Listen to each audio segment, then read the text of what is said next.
In order to be a true scientific theory, creationism would have to be falsifiable and have predictive power. Jesus fucking Christ, why is he talking like that? I think he thinks you need to be British to have a galaxy brain.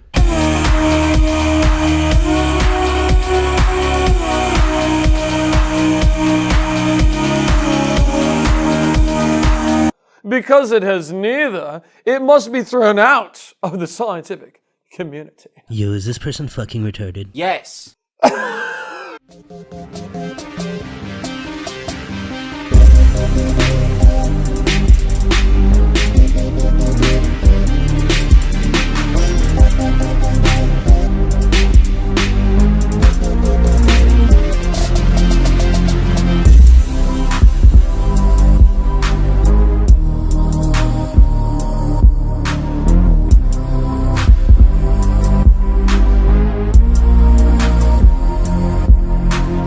How would do my stillborn cat litter? My name's Unded, and today we are talking about Creation Today Ministries video, Is Creationism Scientific? This is actually the first time I'm responding to Eric Hovind, so a little bit of background on this guy. Eric Hovind is the son of Cunt Hovind. Eric is most well known for stealing his daddy's money, stealing his daddy's ministry, and stealing his daddy's arguments. That being said, Eric Hovind is not known for being original, so a lot of the points in this video are most likely going to be recycled from people who are able to make these arguments better than he is. Before we get into the video, I have a few predictions to make. The first prediction being that Eric Hovind is going to try to make evolution seem like a religion, and most likely will call it evolutionism or Darwinism. My second prediction is that there is going to be some sort of God of the Gaps fallacy thrown in here. And my third prediction is that he's going to say something along the lines of, Young Earth creationism is more than a scientific theory. Be sure to leave your predictions in the comments down below. So without further ado, let's just jump right into the news. In order to be a true scientific theory, creationism would have to be falsifiable and have predictive power. Because it has neither, it must be thrown out of the scientific community. Yes, those are in fact two stipulations of a scientific theory. Scientific theories need to be falsifiable, otherwise anyone could say any random bullcrap, and we would treat it as fact. Scientific theories also need a level of predictability because you would expect the mechanic you are observing to work consistently. Take a look at this meme for an example of something that is unfalsifiable. There is no way you can test the soft and squishiness of this rock while also not touching it. The question then is, since we can neither confirm nor deny that rocks are soft and squishy and just tense up when we touch them, should we then believe that rocks are soft and squishy? Now take a look at this meme. This meme is not only overly pretentious, but it's not even fully correct. Though beyond that, what can we gain from this meme? There is no predictive power behind saying that the sky is blue because we perceive it to be blue. This is a statement of fact, not a theory. It's basically saying the sky is blue because it is. Young Earth creationists would have us believe that rocks are soft and squishy because we cannot prove that they're not, and they are that way because they are. Let me rephrase it to show you exactly what I mean. God created the earth and all of the animals 7,000 years ago because we cannot prove that he didn't do that. There's nothing to be gained of knowing this information because whenever God does create anything, it's sporadic and unpredictable. Or rather, he did it because he did it. Welcome to questions at creationtoday.org. I'm Eric Hovind. Mateo writes in and asks, YEC, which means Young Earth Creationism, needs to be falsifiable and have predictive powers in order to have any use as a scientific theory. What predictions does the YEC model make that the standard model doesn't make? And how can we test them? What possible piece of evidence would falsify YEC? Before we continue on, I'm going to throw out a few things that can falsify Young Earth creationism right off the bat. Let's start off with the easiest part of Young Earth creationism, the piece de resistance, if you will, the quintessential component.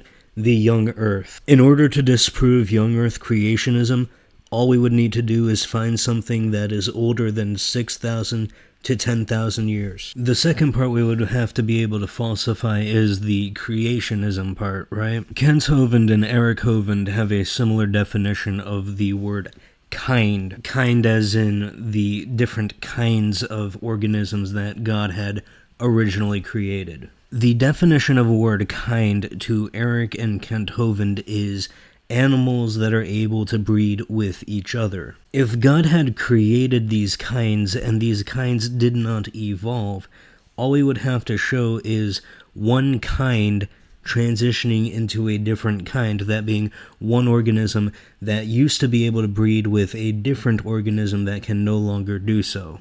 I'll touch upon these later on. I just wanted to set down this foundation that if you were to falsify young Earth creationism, these are the two ways to go about it.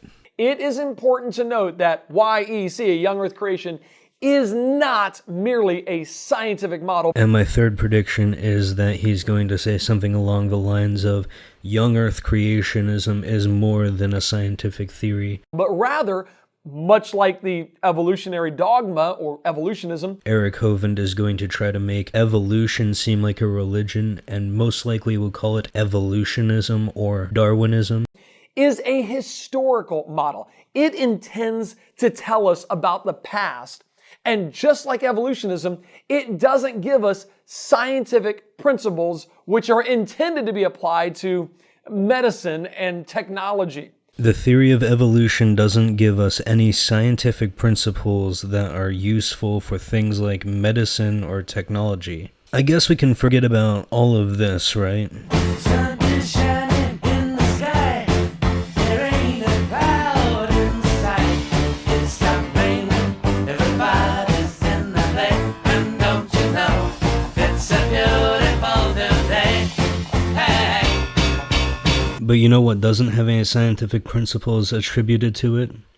Young Earth creationism. Ironic.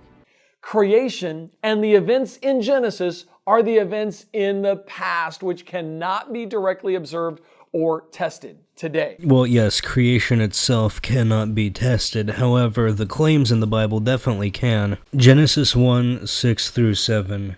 And God said, "Let there be an expanse between the waters to separate water from water." So God made the expanse and separated the water under the expanse from the water above it.